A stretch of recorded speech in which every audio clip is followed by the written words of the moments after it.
Hi everyone, welcome to RS Academy. This is Sunil. ఈ video సెషన్లో మనం road map for PPS కోసం చూసుకోబోతున్నాం. అసలు పీపీఎస్ సబ్జెక్ట్లో ఏ టాపిక్స్ చూసుకోవాలి, ఏ చాప్టర్స్ని చూసుకోవాలి, అసలు ఎగ్జామ్ రిప్రజెంటేషన్ చేసేటప్పుడు ఏ ప్రికాషన్స్ తీసుకుంటే పీపీఎస్ని ఒక స్కోరింగ్ సబ్జెక్ట్లో మనం మార్చుకోవచ్చు. అండ్ అంతేకాకుండా జనరల్గా స్టూడెంట్స్ చేసే మిస్టేక్స్ ఏంటి, ఏ మిస్టేక్స్ వల్ల వాళ్ళు పీపీఎస్లో మార్క్స్ కోల్పోతారు, ఇలాగ ప్రతి డీటెయిల్స్ పిన్ టు పిన్ ఈ వీడియో సెషన్లో అయితే మనం మాట్లాడుకుందాం. అండ్ కింద మన డిస్క్రిప్షన్లో మన ఒక ఇన్స్టా ఐడి ఇవ్వడం జరిగింది, ఖచ్చితంగా క్లిక్ చేసి ఫాలో చేయండి. ఎందుకంటే మన వీడియోస్ మీ దాకా ఏదో ఒక రూపంలో రావడము, మనం ఇచ్చే ఇన్ఫర్మేషన్ మీ దాకా ఏదో ఒక రూపంలో అయితే రావడానికి చాలా వీలుంటుంది. కాబట్టి ఇన్స్టాలో ఫాలో చేయడం మర్చిపోకండి. అలాగే M1 how to pass, M1 and ఇంకా M2 మిగతా సబ్జెక్ట్స్ అన్నిటికి సంబంధించి కూడా రోడ్ మ్యాప్స్ ఇవ్వడం జరిగింది. కింద డిస్క్రిప్షన్లో ఇచ్చాము లింక్స్, వాటిని ఖచ్చితంగా క్లిక్ చేసి చూడండి. మిగతా వీడియోస్ ఎక్స్ప్లెనేషన్స్ కూడా ఉన్నాయి మన ఛానల్లో, ఖచ్చితంగా హోమ్ పేజ్ విజిట్ చేయండి, లేదా మీకు కావాల్సిన టాపిక్ని మెన్షన్ చేసి RS అకాడమీ అని టైప్ చేయండి. ఖచ్చితంగా ఆ టాపిక్ మీకు కళ్ళ ముందు ఉంటుంది. సో మీకు ఇంకేం టాపిక్స్ కావాలి, ఎలాంటి వీడియోస్ కావాలి కింద కామెంట్ సెక్షన్లో మెన్షన్ చేయడం మర్చిపోకండి. దాన్ని బట్టి ఖచ్చితంగా మా టీం అది మీకైతే అందించడానికి ట్రై చేస్తుంది. ఓకే, ఇప్పుడైతే టాపిక్ మనం మాట్లాడుకుంటే road map for PPS. So అసలు ఏ టాపిక్స్ చూసుకోవాలి, ఏ చాప్టర్స్ మెయిన్గా చూసుకోవాలన్న దాని తర్వాత మనం ఎగ్జామ్లో ఎలా అటెండ్ చేయాలి ఏంటి అనే డీటెయిల్స్ మాట్లాడుకుందాం. సో ముఖ్యంగా మనం సెకండ్ చాప్టర్ని, థర్డ్ చాప్టర్ని, ఇంకా ఫిఫ్త్ చాప్టర్ని మెయిన్గా ఫోకస్ చేసుకోవాలి. సో ఈ చాప్టర్స్ని కవర్ చేయడం ఈజీ అండ్ ఇందులో నుంచి కొంత కంఫర్ట్గా ఆడడం జరుగుతుంది. కాబట్టి మీరు మెయిన్గా సెకండ్, థర్డ్, ఫిఫ్త్ని మెయిన్ చాప్టర్స్గా పెట్టుకోండి. ఎంత పర్ఫెక్ట్గా వచ్చినా సరే మనం 3 ఆన్సర్లు మనం చాలా బాగా రాయగలుగుతాం, లాస్ట్ 2 కూడా హరిబర్లో రాస్తాం. కాబట్టి అలాంటి విధంగా ఫస్ట్ అండ్ ఫోర్త్ పెట్టుకోండి మీరు. ఓకే, సెకండ్ చాప్టర్లో చూసుకోవాల్సిన టాపిక్స్ ఏంటి, ఏ టాపిక్స్ చూసుకుంటే మనం బెస్ట్గా సెకండ్ చాప్టర్ని కవర్ చేయగలుగుతామని మాట్లాడుకుంటే 2 డైమెన్షనల్ ఎరేని ఫస్ట్ చూసుకోండి. 2 డైమెన్షనల్ ఎరే అయిపోయిన తర్వాత బేసిక్ స్ట్రింగ్ ఫంక్షన్ చూసుకోండి. సో బేసిక్ స్ట్రింగ్ ఫంక్షన్ పర్ఫెక్ట్గా ఈ 2 వచ్చిన తర్వాతనే మీరు నెక్స్ట్ ఏం చేయాలంటే సెల్ఫ్ రిఫరెన్షియల్ స్ట్రక్చర్ని చూసుకోండి. సో ఈ టాపిక్స్ అయిపోయిన తర్వాత యూనిట్ 3కి మీరు వెళ్ళాల్సి ఉంటుంది. యూనిట్ 3లో ర్యాండమ్ యాక్సెస్ చూసుకోవాలి. Random access using FTEL, FSeek and rewind పర్ఫెక్ట్గా చూసుకోండి.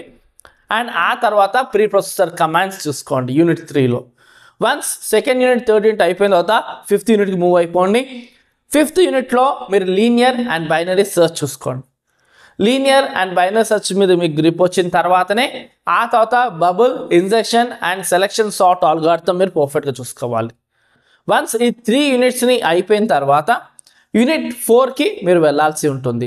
Like call by value, call by రిఫరెన్స్ని పర్ఫెక్ట్గా చూసుకోండి.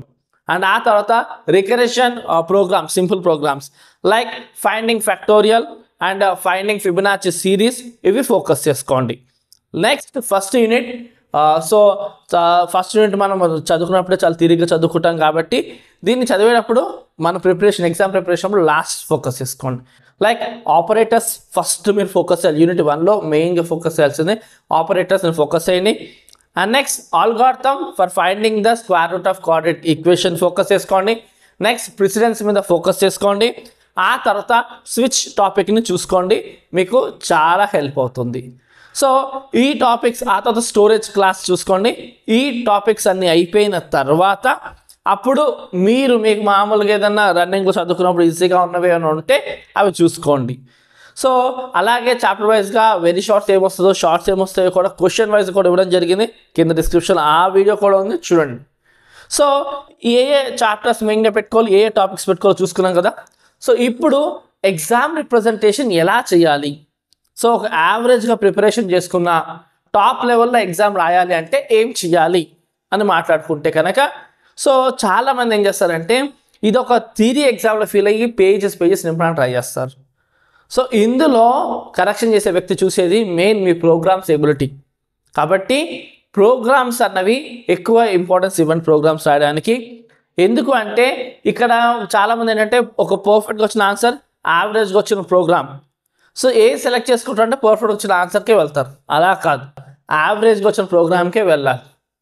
సో ప్రోగ్రామ్ అంతగా సరిగ్గా రాకపోయినా దాన్నే రాయడానికి ట్రై చేయండి. సో కంప్లీట్గా అన్ని ప్రోగ్రామ్స్ రాయమని కాదు, బ్యాలెన్సింగ్ చేసుకోవడం ట్రై చేయండి. అంత థియరిటికల్ సబ్జెక్ట్ లాగానే మొత్తం అంతా కూడా అన్ని రాసుకుంటూ వెళ్తే మార్క్స్ రావు. ప్రోగ్రామ్స్ ఖచ్చితంగా మీ పేపర్లో కనిపించాలి. చాలామంది చేసే మిస్టేకే ఇది, ప్రోగ్రామ్స్ని ఇగ్నోర్ చేస్తారు. సో ప్రోగ్రామ్స్ మీద స్పెషల్ ఫోకస్ ఇవ్వాలి. చాలామంది కానీ ప్రోగ్రామ్స్ మాకు గుర్తుండట్లేదు సార్, మా వల్ల కావట్లేదని ఫీల్ అవుతూ ఉంటారు. ప్రోగ్రామ్స్ని ప్రాక్టీస్ చేయండి. సో ల్యాప్టాప్లో ప్రాక్టీస్ చేయండి, థియరిటికల్గా ప్రాక్టీస్ చేయండి. అండ్ సికి సంబంధించి ప్రోగ్రామ్ రాయడానికి ఎలా అన్నదానికి సంబంధించి కూడా మన ఛానల్ వీడియో ఉంది, అది కూడా కింద డిస్క్రిప్షన్లో ఇచ్చాను. సో ప్రతి డీటెయిలింగ్ ఉంది అందులో. ప్రోగ్రామ్ మీరు పర్ఫెక్ట్ రాయగలిగేంత లెవెల్కి వస్తుంది. ఖచ్చితంగా ఆ వీడియోస్ చూడండి, మీకు చాలా బేసిక్ లెవెల్ నుంచి ప్రోగ్రామ్ రాయడం వరకు ఈజీగా హ్యాండిల్ చేసే విధంగా ఆ వీడియో ఉంది.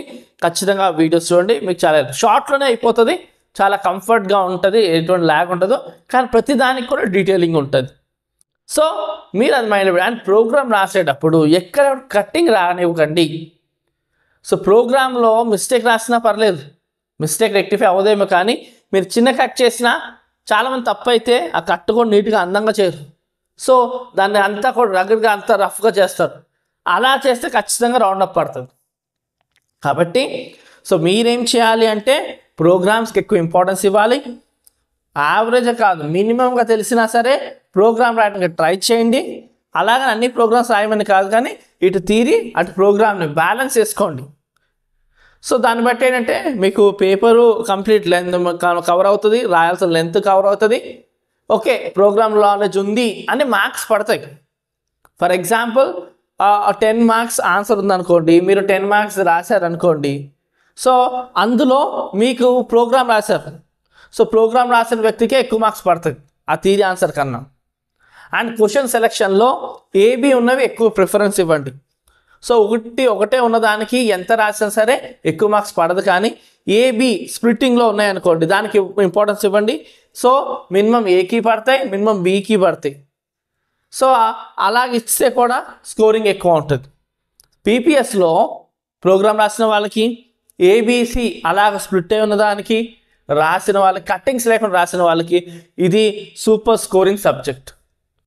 కాబట్టి ఇలా చేసుకోండి, ఖచ్చితంగా మీకు పీపీఎస్ ఒక స్కోరింగ్. మీరు బీటెక్ మెమో చూసుకున్నప్పుడు పీపీఎస్ ఖచ్చితంగా టాప్ స్కోర్లో ఉంటుంది. క్లియర్గా అర్థమైంది కదా? సో చెప్పిన విధంగా ఏ chapters 2, 3, 5th, 2nd, 3rd, 5th chapter and first and fourth ఆ తర్వాత చూసుకోవాలి. అండ్ ప్రోగ్రామ్స్ ఉన్న క్వశ్చన్స్కి ఇంపార్టెన్స్ ఎక్కువ ఇవ్వాలి. అండ్ ప్రోగ్రామ్స్ థియరీ పార్ట్ని బ్యాలెన్స్ చేసుకోవాలి.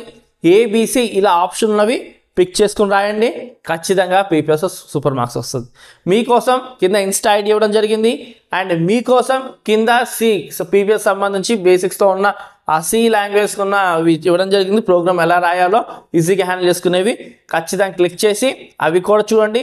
మీరు ఒక 5 hours మా వీడియోస్తో గడిపితే పీపీఎస్ మీద మంచి గ్రిప్ వస్తుంది. ఒక డే పెట్టుకోండి, ఖచ్చితంగా ఆ పీపీఎస్ మా వీడియోస్ చూడండి, ఖచ్చితంగా మీకు గ్రిప్ అనేది వస్తుంది. Thank you for watching. Do share and subscribe our channel.